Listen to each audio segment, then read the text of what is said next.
Hi, this is Jeff at Slavens Racing. This video is about how to install circlips and two-stroke pistons. Most four-stroke pistons this does not apply to. Maybe some of the older bikes it would. Most of the newer four-stroke engines require a special tool because the pistons are so short and it's difficult to get the circlip in them without that tool. I mean, you can do it, but you might gouge the piston up. This video is about two-stroke pistons, and this is a KTM 300, and the supplies to all two-stroke pistons, but for this one I'm going to use our product called Easy Clip. The stock circlip does not have these little pieces on it. It just is a C shape, and it's very difficult to install without gouging up the piston or having it shoot across the room or out the garage door. These Easy Clips make it much easier, but there's even a correct way to install these, as well as all pistons, or all circlips, excuse me. And for this style circlip, I was just thinking I should take these and grind little grooves in here to hold the clip, but you can still put them in pretty easily if you're careful.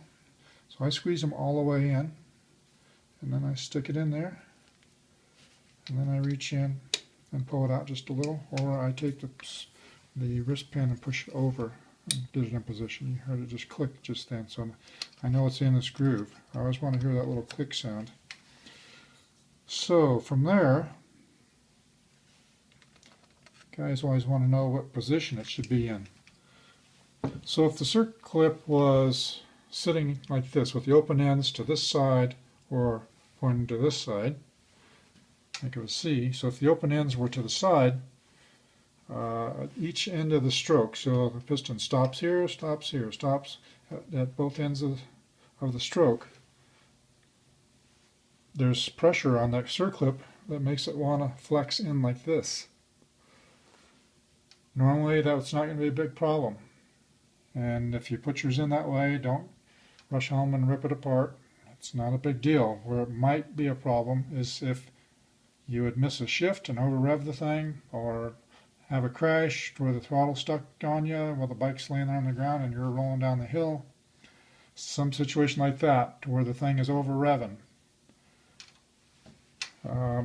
Then that clip could possibly pop out of the groove and do some damage to the engine. So the way I prefer to do it is to have the open end of the circlip either to the bottom or to the top. Now this style piston has a big cutout here, tube cutouts, excuse me, and those are designed for taking a pick device and popping the circlip out.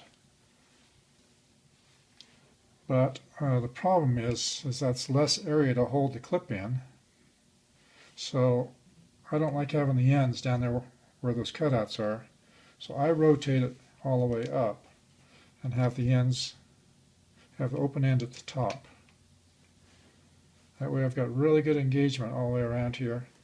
The top or the bottom of the stroke, there's no pressure on the clip. It's not going to flex, and it's going to stay in place. That's all there is to it.